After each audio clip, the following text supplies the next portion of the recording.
When the massive Galactic Empire ship, Imperius Vex, appeared at the edge of Earth's solar system without warning, the world changed overnight. Orbiting silently above the moon, its sleek silver hull stretched for miles, covered in glowing, alien symbols no human could recognize. It broadcast a message on every major frequency, in every known language.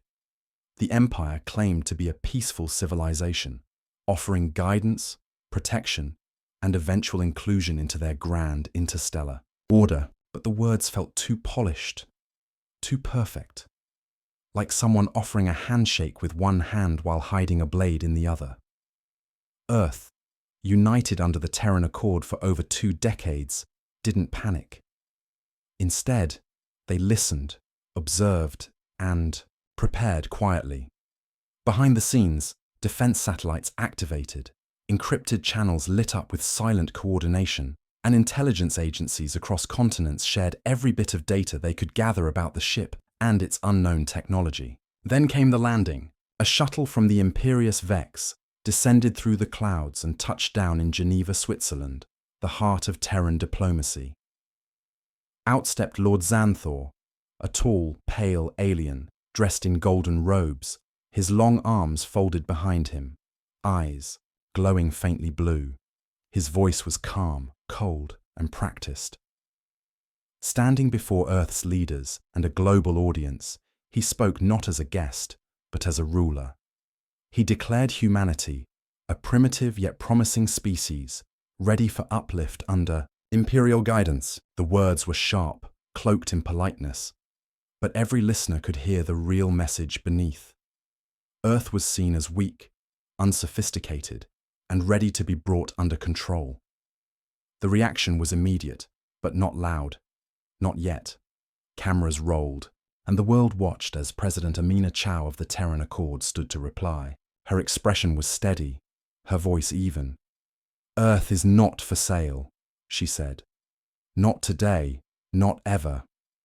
That line spread like wildfire across social media, translated into dozens of languages, printed on shirts, turned into posters. The people of Earth, long divided by borders, politics, and culture, felt a rare unity forming, not just against a threat, but in defense of their home. Lord Xanthor, however, looked amused, not threatened. The Empire had seen many worlds before. They expected the same response they always got: fear, confusion, quick surrender. Earth was supposed to be fractured, too emotional, too inexperienced in space politics to resist. But the Empire had miscalculated. Deep under the surface of Earth's calm response there was motion, fast and deliberate. Defense systems hidden in Earth's orbit aligned with military-grade precision. Secret installations on the moon, thought to be abandoned, came alive with power readings. Even Mars, still early in its colonization, sent a silent acknowledgement through a quantum channel. Ready. Scientists, generals, diplomats, all moved without panic. This was the scenario they'd trained for. Not with hope, but with resolve. Back in Geneva, the meeting ended with polite words but cold eyes. Lord Xanthor returned to his ship, reporting that the humans were curious, slow to accept order, but ultimately manageable. But inside the control room of the Imperius Vex, doubts had begun to grow.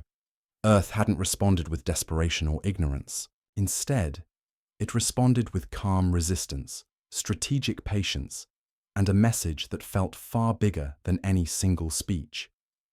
You are not welcome here. Something in their eyes, in their silence, had unsettled the Empire's representatives. And, as the massive alien vessel slowly pulled back into high orbit, scanning Earth's defenses once again, it began to notice anomalies, technologies that weren't supposed to exist yet, patterns in satellite movement that suggested a trap rather than a welcome. The Empire had arrived expecting to claim a quiet planet. Instead, it had stepped onto a stage prepared long ago by a species that had survived every challenge thrown at it, from global wars to climate collapse, and had come out sharper, stronger, and more united than ever. And now, for the first time in centuries, the Empire would have to ask itself a dangerous question. What if these humans are ready? As the enormous ship Imperious Vex circled Earth in silent observation, its advanced scanners swept the planet's surface with precision and cold judgment. From the Empire's perspective, the various Earth defenses appeared outdated and ineffective. Nothing compared to the military might the Empire wielded across countless star systems. The alien commanders described Earth's technology as quaint relics, expecting the humans to collapse under their presence once confronted with the true scale of power. Without hesitation, the Empire sent an official ultimatum broadcast directly to every government and communication hub on Earth. The message was clear, cold, and demanded: surrender your sovereignty, submit to imperial rule, and accept the protections and order of the Galactic Empire, or face the consequences of civilized enforcement. The Empire made no effort to hide its threat, confident in the assumption that a species so young in the stars would be too scared to resist. However, deep beneath the blue skies and green forests of Earth, a different story was unfolding. A vast network of hidden satellites, once thought obsolete or merely experimental, flickered to life simultaneously. Artificial intelligence systems activated and took control of the defense grids, linking thousands of ground-to-orbit and orbit-to-orbit weapons with unbreakable precision. Secret bases on the Moon, abandoned during humanity's earlier space ventures, suddenly brightened with bursts of energy and power, their long-dormant defenses ready to protect their homeworld again. Even Mars, Earth's fledgling colony, sent coded messages through encrypted quantum channels, confirming readiness and synchronization with Earth's defense plans. The Terran Accord had prepared for this moment in secrecy for years, and the operation known only by the codename Protocol Leviathan was now in motion. This plan was designed exactly for the day when a hostile alien power would demand submission and threaten war.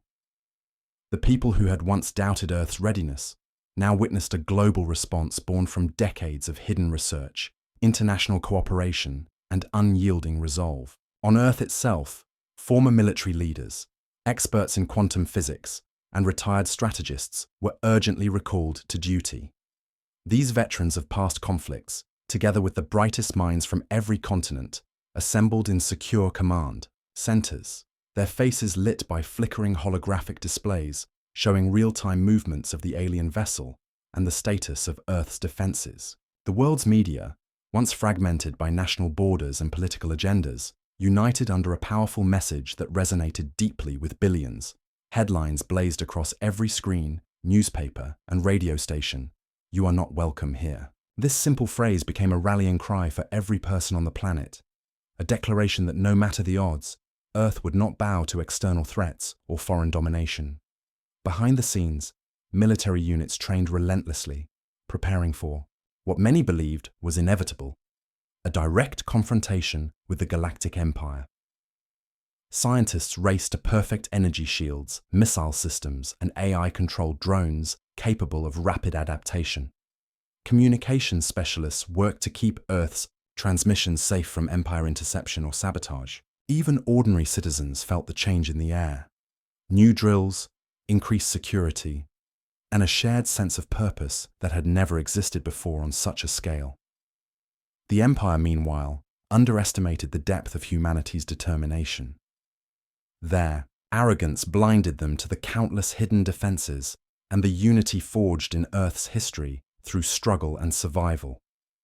As the Imperious Vex loomed overhead, ready to enforce its ultimatum with the power it had used to conquer worlds, it faced something far different than a frightened planet ready to surrender. Instead, it met a planet prepared to fight, not just with weapons, but with intelligence, resilience, and unbreakable spirit.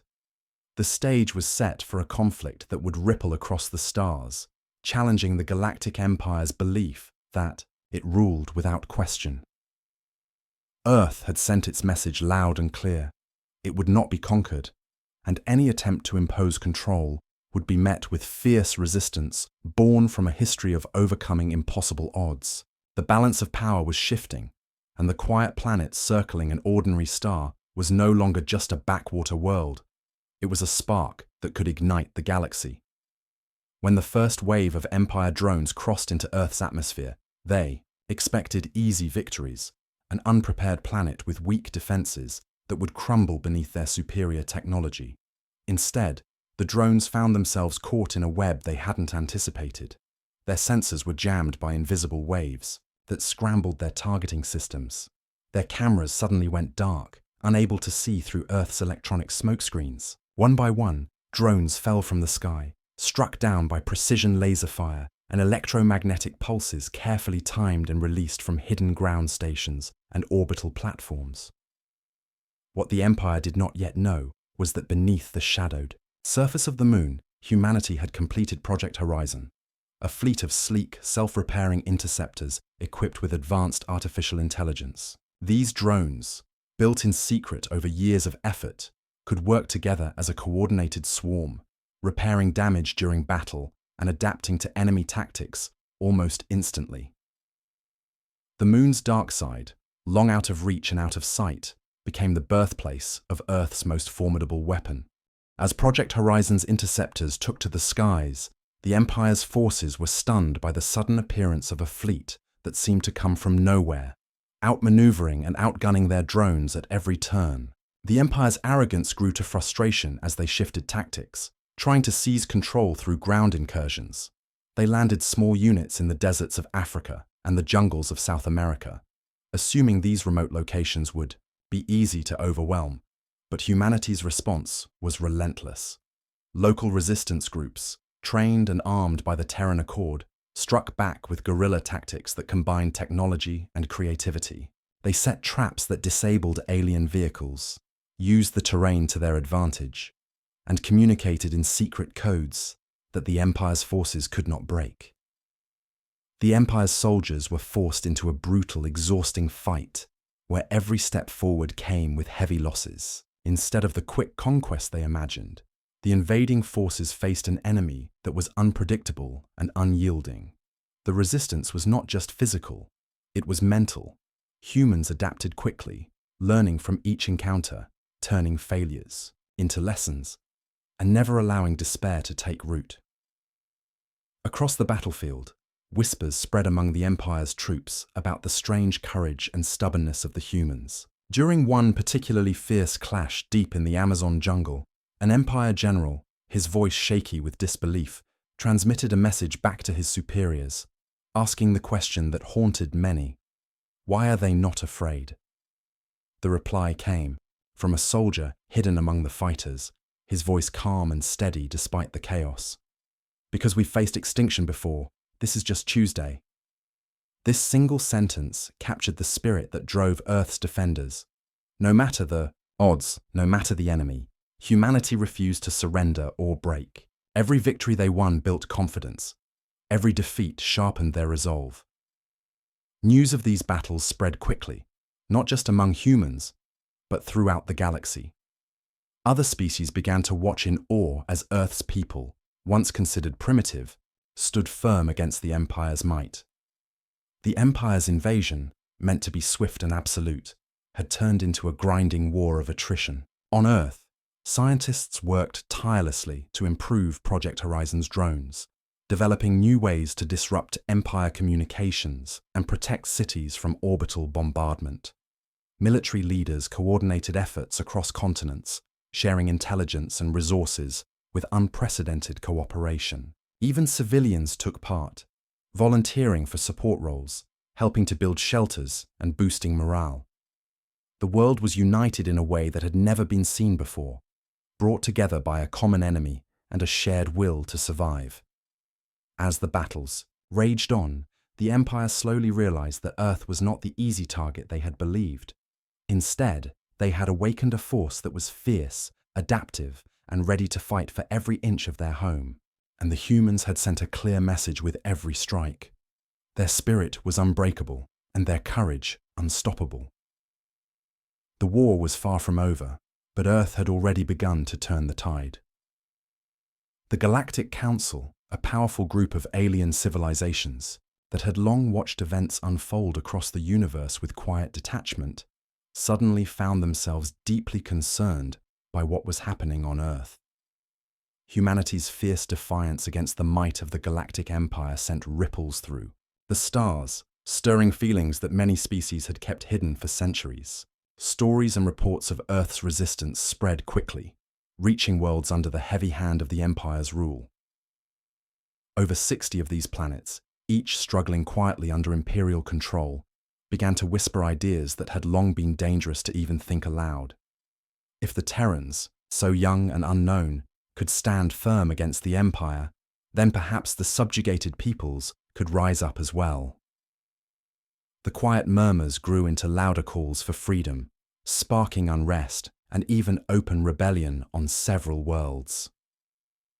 The Galactic Empire, seeing the growing threat to its dominance and unwilling to suffer a humiliating defeat, decided it had no choice but to escalate. Secretly, in the deepest chambers of the Imperious Vex, plans were made to deploy a devastating weapon designed to suppress entire planets with overwhelming force.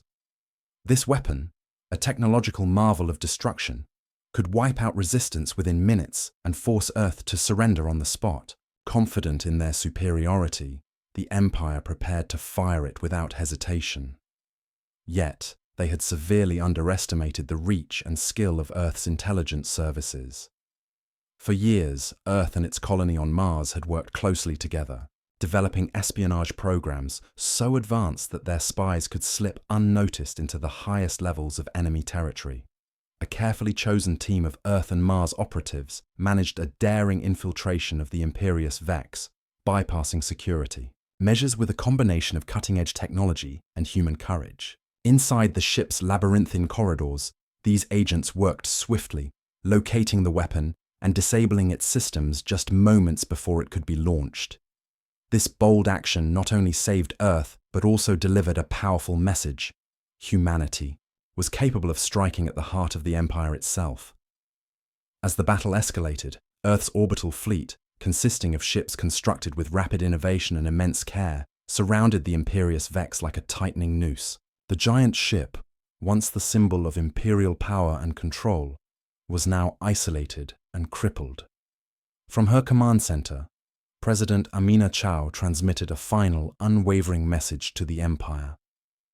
"We do not seek war, but if you bring it here, you will leave empty and broken."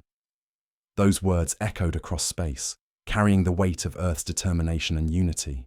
The Imperious Vex, battered and with no path to victory, activated its jump drive and fled the Sol system, leaving behind a message that Earth's defenders had earned hard.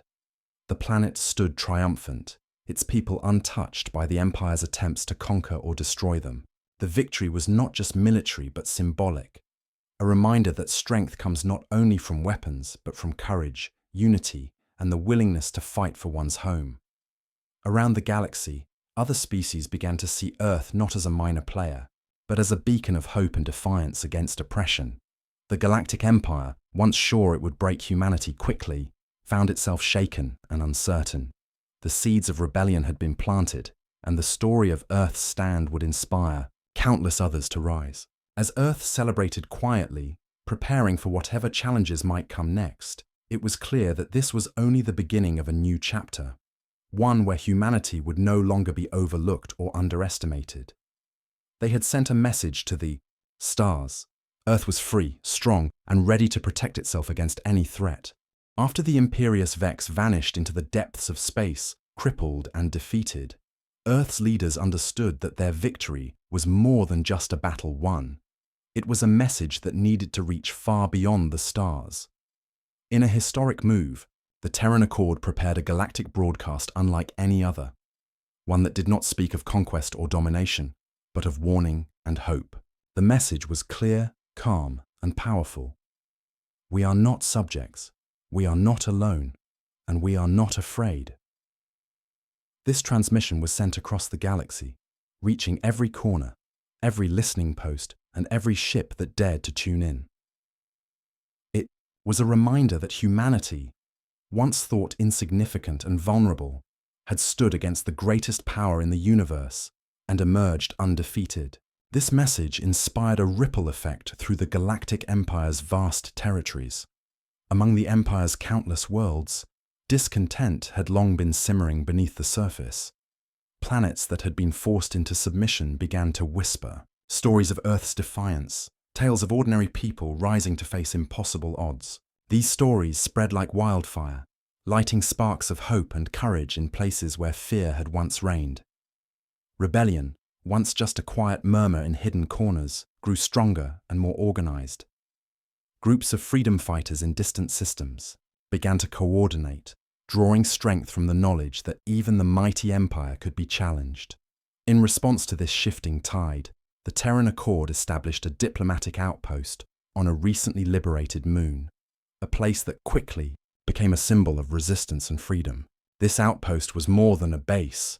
It was a beacon for those who yearned to break free from the Empire's grasp. Representatives from various species who had once lived in fear now gathered, exchanging ideas and planning a future built on respect and cooperation rather than control. Meanwhile, far away on a quiet planet in the outer reaches of the galaxy, a young child sat with wide eyes and an open heart. They listened intently to Earth's transmission, feeling something stirring deep. Inside, a hope, a courage, a call to stand up and be counted. That child, and many like them across the stars, would grow up inspired by Earth's story, ready to carry the flame of freedom forward. The Galactic Empire, which had come to conquer Earth and expected an easy victory, had instead awakened a force it could neither understand nor control. Humanity was no longer a simple planet to be subdued. It was a symbol of defiance, unity, and unyielding spirit. Across the galaxy, alliances began to shift, old fears faded, and a new era of hope started to rise. Earth's battle was over, but its impact was only just beginning. The stars themselves seemed to listen, waiting for the next chapter in a story that would change the universe forever. Through the darkness, one truth shone bright: the power of a united people, standing firm against oppression, was a force more powerful than any weapon. And so, humanity's voice echoed across the cosmos, a reminder that even in the face of overwhelming odds, courage and unity could never be defeated.